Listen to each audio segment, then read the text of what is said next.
अमेरिकी राष्ट्रपति चुनाव से ठीक पहले डोनाल्ड ट्रंप को बड़ा झटका लगा है। हर्ष मनी केस में कोर्ट का फैसला आ गया है। डोनाल्ड ट्रंप सभी 34 आरोपों में दोषी पाए गए हैं। जूरी ने डोनाल्ड ट्रंप पर फैसला सुनाने से पहले करीब 10 घंटे तक विचार विमर्श किया। डोनाल्ड ट्रंप को क्या सजा मिलेगी, इस पर अब 11 जुलाई को सुनवाई होगी।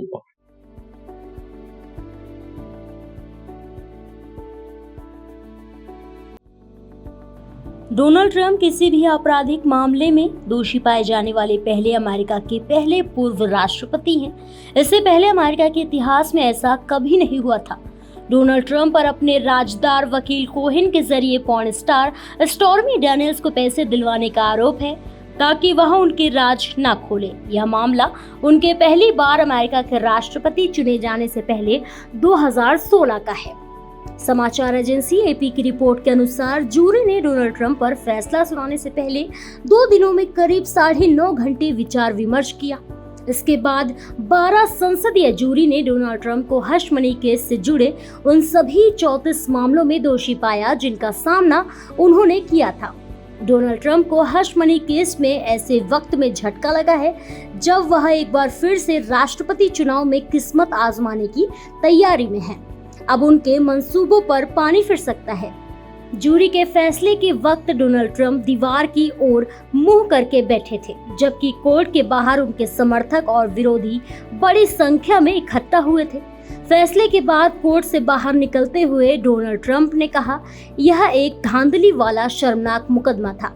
असली फैसला 5 नवंबर को लोगों द्वारा सुनाया जाएगा। वे जानते हैं कि क्या हुआ था और हर कोई जानता है कि यहाँ क्या हुआ था। यह फैसला ट्रंप के लिए एक चौंकाने वाला कानूनी फैसला है। उन्हें अब इस केस में जेल की सजा का सामना करना पड़ सकता है। डोनाल्ड ट्रंप के खिलाफ इस हर्ष मनी केस में 34 आपराधिक मामले चल रहे हैं। अब इस मामले में जूरी पर फैसला छोड़ दिया गया था। अमेरिका के पूर्व राष्ट्रपति डोनाल्ड ट्रंप पर आरोप है कि उन्होंने साल 2016 में एक सेक्स स्कैंडल से बचने के लिए adult film star stormy Daniels को पैसे का भुगतान किया था। डोनाल्ड ट्रंप उस वक्त रिपब्लिकन पार्टी की तरफ से राष्ट्रपति पद की दावेदारी कर रहे थे। उन्हें डर था कि अगर स्कैंडल सामने आ गया तो उनकी दावेदारी पर असर पड़ सकता है। वैसे क्या लगता है, अब दोषी ठहराए जाने के बाद क्या ट्रंप अमेरिकी राष्ट्रपति चुनाव में अपने दावेदारी पेश कर सकते हैं और चुनाव जीतने पर राष्ट्रपति बन सकते हैं? ये सवाल कई लोगों के मन में आ रहा है। दरअसल अमेरिकी कानून उन्हें राष्ट्रपति पद के लिए चुनाव लड़ने या निर्वाचित होने से नहीं रोक सकता, यानी वो अभी भी राष्ट्रपति चुनाव की रेस में है। डोनाल्ड ट्रंप को 34 आरोपों में से प्रत्येक के लिए प्रोबेशन या जुर्माने से लेकर 4 साल तक की जेल की सजा का सामना करना पड़ सकता है। अगर उन्हें जेल की सजा भी सुनाई जाती है तो वो उच्च न्यायालय में अपील कर चुनाव प्रचार कर सकते हैं। आपको बता दें कि राष्ट्रपति चुनाव में डोनाल्ड ट्रंप का मुकाबला अमेरिकी राष्ट्रपति जो बाइडेन से माना जा रहा है। दरअसल अमेरिकी राष्ट्रपति जो बाइडेन ने इस साल के अंत में होने वाले राष्ट्रपति चुनाव के लिए डेमोक्रेटिक पार्टी के राष्ट्रपति पद के उम्मीदवार के रूप में अपना नामांकन सुरक्षित कर लिया है।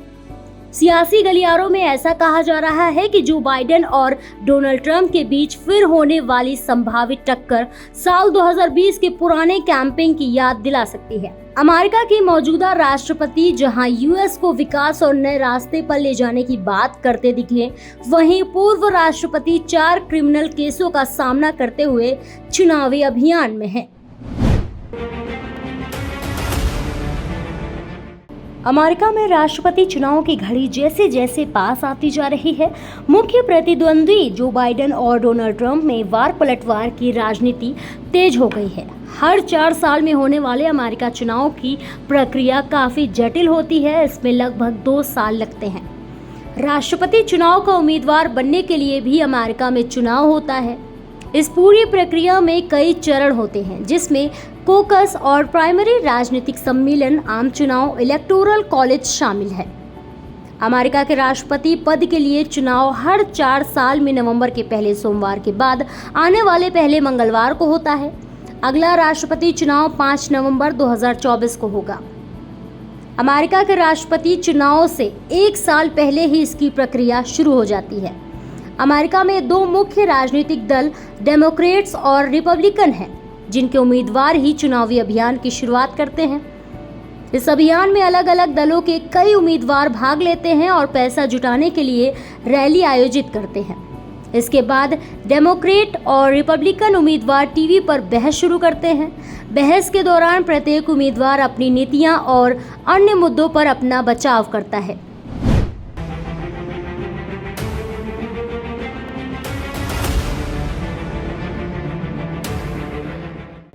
सबसे पहले प्राइमरी और कॉकस दो ऐसे चरण हैं जिसमें लोग राज्य और राजनीतिक दलों को राष्ट्रपति पद के उम्मीदवार चुनने में मदद करते हैं। इन दोनों का अपना अपना महत्व है। यह एक ऐसा चरण है जिसमें पार्टी सदस्य चर्चा के बाद वोटिंग करते हैं और सर्वश्रेष्ठ उम्मीदवार का चयन करते हैं। डेमोक्रेट्स और रिपब्लिकन के अलग उम्मीदवार चुने जाते हैं। इसमें प्रतिनिधियों का चयन करने के लिए एक राजनीतिक पार्टी के स्थानीय सदस्यों की एक बैठक होती है। कॉकस में प्रतिनिधि को चुना जाता है।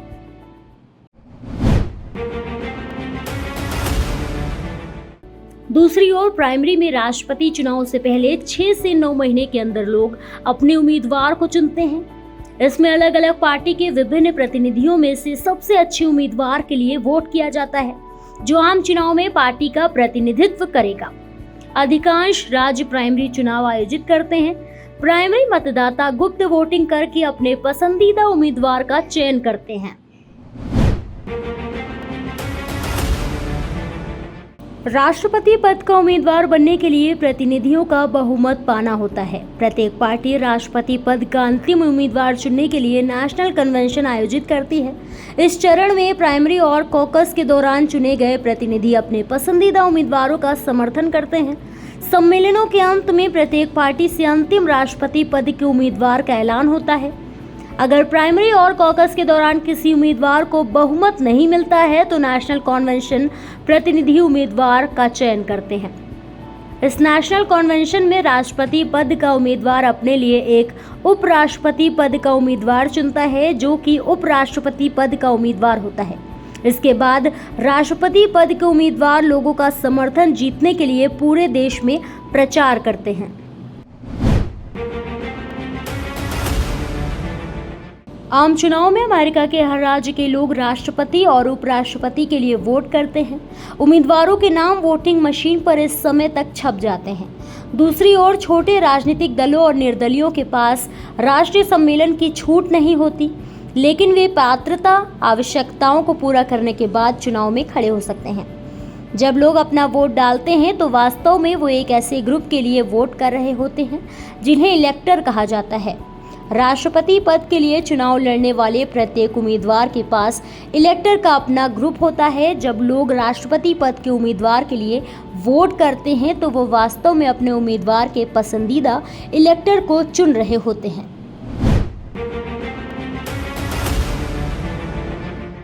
अमेरिका में राष्ट्रपति और उपराष्ट्रपति का चुनाव सीधे नागरिकों द्वारा नहीं किया जाता। इसके बजाय दोनों को इलेक्टोरल कॉलेज नामक प्रक्रिया से चुना जाता है। इलेक्टोरल कॉलेज वो प्रक्रिया है जिसमें प्रत्येक राज्य के निर्वाचक या प्रतिनिधि यह निर्धारित करते हैं कि राष्ट्रपति कौन बनेगा। प्रत्येक राज्य को उसकी जनसंख्या के आकार के आधार पर निर्वाचकों की संख्या दी जाती है। प्रत्येक राज्य की नीति के अनुसार कुल 538 निर्वाचक चुने जाते हैं। प्रत्येक राज्य को कांग्रेस में उसके प्रतिनिधित्व के आधार पर एक निश्चित संख्या में इलेक्टर मिलते हैं। आम चुनाव के बाद निर्वाचक अपने वोट से राष्ट्रपति चुनता है और जिसे 270 वोट मिलते हैं वह जीत जाता है।